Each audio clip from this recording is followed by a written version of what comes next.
There we go. All right.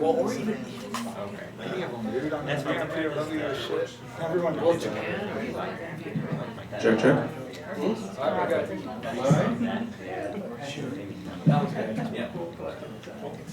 Thank you.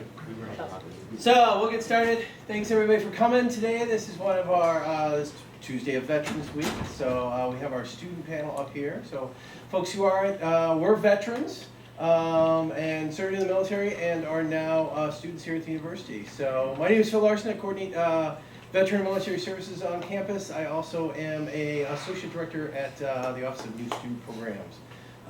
So I'll let these are the stars of the show. I usually on this thing ask some questions if they need be. Most of the time I just try to stay out of the way. And we'll have time for questions from you all near the end as well. All right. So think of some good questions as we go through. First, I'll have our panelists introduce themselves. Share the mic, and it's you can remove it off. There we go. And just pass the mic. Mic check? Yep. All right, good. My name is Joseph Garesus. I'm currently a senior in the LSNA under International Studies.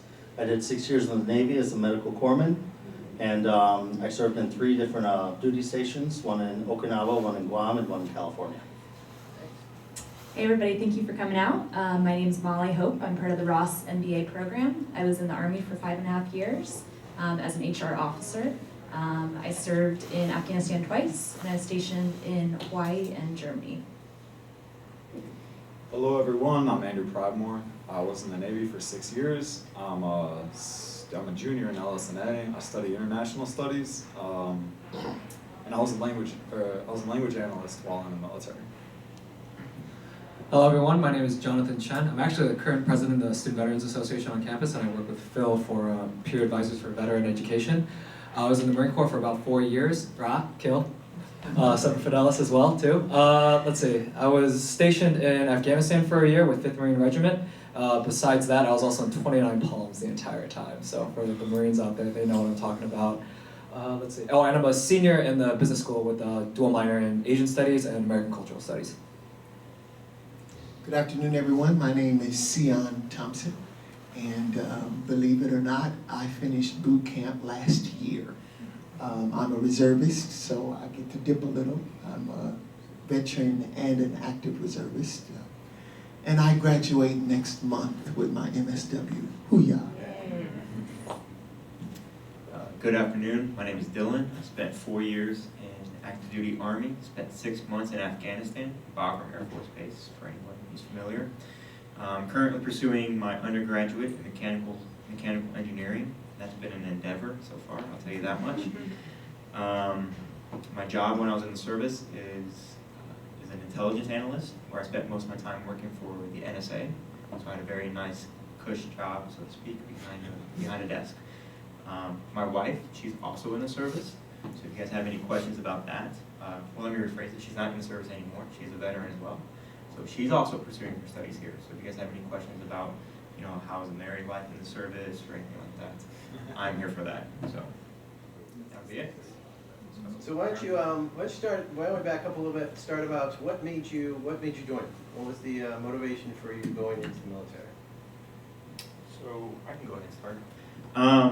So for me, joining the service was something. So I graduated high school in about 2009, and for many of you guys are probably familiar, like the economic status at that time.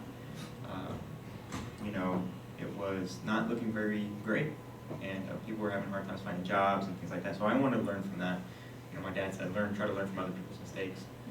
Why there was a huge bankruptcy and all that. So I wanted to go to college. All these things. There's all these kind of things that went into it. But I decided I wanted to join for the education benefits. And in addition to that, military has always been huge in my family. My dad was in the military. My brother was actually my recruiter, so.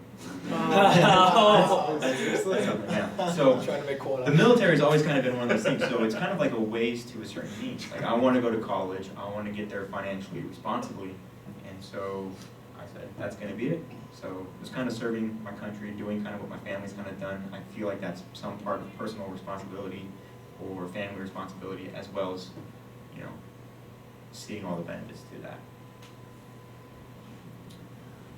initially, I kept having recurring dreams of boot camp. And I'm of the temperament that if something keeps coming to me, I need to look into it. So when I couldn't let it go, it had actually been on my bucket list, but I thought I was well past the opportunity. But around 2014, that's when the dreams kept recurring. So to my delight, I discovered when I inquired that I was right at the cutoff. Like, if you come in 2 days later, it's a no-go. So that's how I got in initially, but ultimately, after spending time in boot camp, I realized that my reason for joining is I need to help fellow shipmates, military families, and veterans in a clinical way.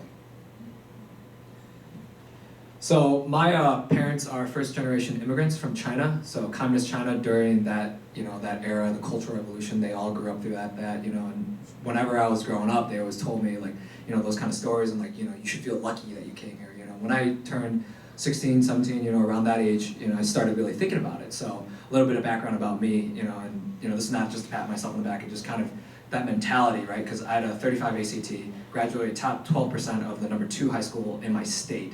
I had an offer to go to the Naval Academy, which for those of you that know, that's one of the it's an officer academy, so on and so forth.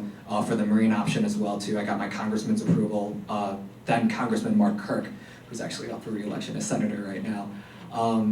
And then I also got an offer to University of Illinois for the NROTC program as well. But I decided to enlist, and that was for me a moral choice. I didn't believe I could be a good second lieutenant. For those of you who don't know, when you leave ROTC, you become an O1, an officer, so you're either second lieutenant or as an ensign for the Navy, I believe. Yeah. So you're either an ensign or a first, second lieutenant, and you're already in charge of all these people underneath you, So if I was, me as a, combat veteran, in Afghanistan, I would have already been outranked by a lieutenant, So people who were in 6, 18 years, 20 years, as enlisted folks, they already have somebody who's above them, whose only experience is, college level. So for me, it was a moral choice. I was like, I don't think I could do that. I don't think, and not to, rock on anybody who does ROTC. I think, it's a great program, After I've been in, I totally understand it now. But at that age, I was like, I don't think I could do that. I definitely have to go through being, a private first, So I went through and enlisted, and, then the rest is history, I guess. Okay, so what made me want to join was, after I got out of high school, neither of my parents, they didn't go to college, they didn't do a trade or anything, so I didn't have too much direction with my, what to do next, the next steps. And so the military is a big, it was a good option for me. And the education benefits for a package afterward and learning a skill, picking up something to kind of guide, give me a sense of direction was a big one. Also, I was pretty patriotic, and I wanted to give back something, so I ended up giving 6 years. All right, most of the points that I'll address have already been addressed, but for me it was family tradition. My grandpa, my mom, my dad. My mom was the second class of women at West Point, so it was a tremendous family tradition for me, and it was all about service to the country too. So I knew for me it wasn't going to be a career, but I knew it was for a little bit that I wanted to serve. So, and I commissioned ROTC also, so at Syracuse Army ROTC. So I too am also the son of an immigrant who came here back in the 60s and 70s. And so I guess he's always had a very strong sense of appreciation for the differences and opportunities here versus in East Africa. My mom was born and raised in the South, and so there tends to be a stronger patriotic sort of vibe that you often associate with it. Definitely ran on her side. But all the same, they were both raised poor, and I was raised in Flint. And so there's a huge, yeah, that's right. And so there's always a huge press towards education, On my mom's side, I probably would have been, one of her first kids graduating, the other two already had. So it was pretty much a strong push towards education. Now, there was a wrench in that, as far as military, they said it's great to be patriotic, but you need to get your education. We happened to have a handyman who was a former Korean War vet. And So he definitely influenced me because he'd be telling me stories about his service life in the Army, all these things. And it changed him in ways that I didn't think, a college education or that sort of environment, it's totally different. And so I always kept that in the back burner. And so I graduated. There were a few friends of mine that went directly, specifically into the Marine Corps, the same year that I went. So that kind of influenced me. I went to school, wasn't quite sure what I wanted to do, tended to focus more on social studies more than, so I didn't do so well. And since I'd always had that on the back burner, and one day I went to the recruiter, I knew I wanted, something shipside, on the shore, so of course, shooing for the Navy right there.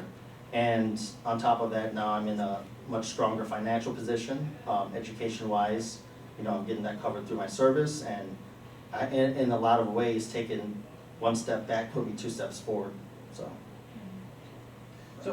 So, the next thing would be, so think about this, so how many people, is anybody in the room served? I know it's you, Sergeant, but anyway, that's him, okay, all right, absolutely, Brett's, all right. So besides the people I know, nobody else, right? Okay, so most of the people haven't served, and that's something they don't know, everything from basic training onward, which always staggers my imagination. So tell them something that you would want to tell folks that don't have any idea about service, about your life in the military. Before we move into the student side, let's talk just a little bit about, give them an idea about your service, what you do, what you like about it, what did, a story that you remember, something that you can share, in this kind of forum, that you would want them to know, and especially since staff and students and people that you work with, so that you would want to get across. Is there anything that comes to mind? I'll just start. One of the strangest juxtapositions I noticed in the service, and I'm sure my colleagues will also sort of affirm this, is in a strange way when it came to things like leadership, there was an extremely strong informal component that you learn to respect, while at the same time being extremely stringent on by the book certain types of rules and laws.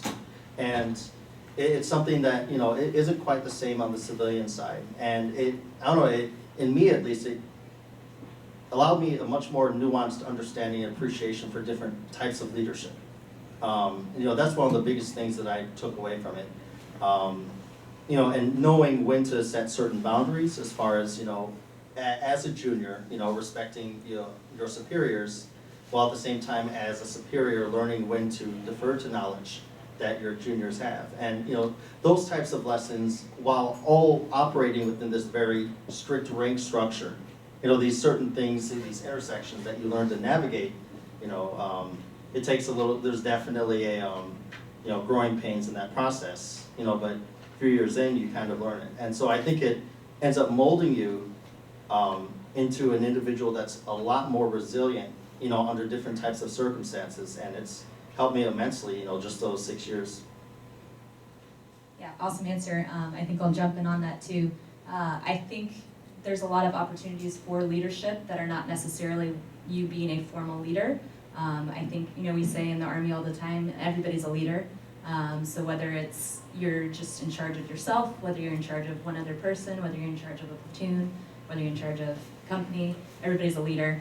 And that really, I think, was something I learned a lot there. As coming in as an officer, you have a leadership role, but as mentioned, you have to rely on people that have been in for a while.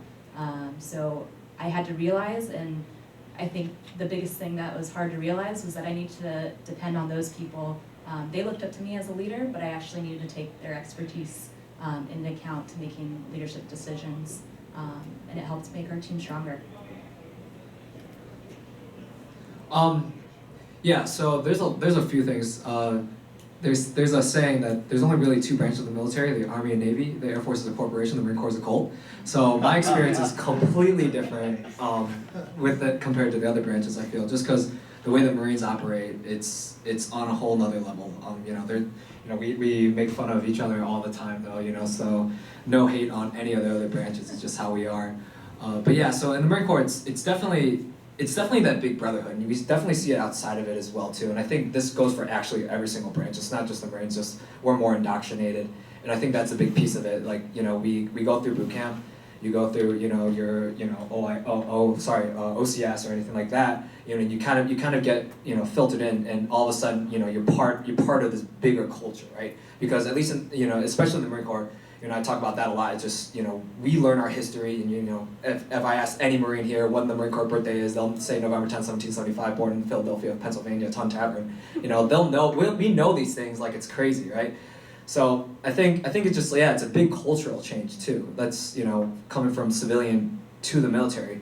It's just all of a sudden you have to rely on each other. You have to be, you have to be on point. You have to, the big leadership skills, even as a private, we teach, as we were saying, you're a leader no matter what rank you are. You're always doing something, because at the end of the day, if my sergeant, my staff sergeant, or my corporal sergeant, anybody, gets shot, it's going to be on that Lance Corporal next, especially in the Marine Corps. You have Lance Corporal who are squad leaders, all of a sudden.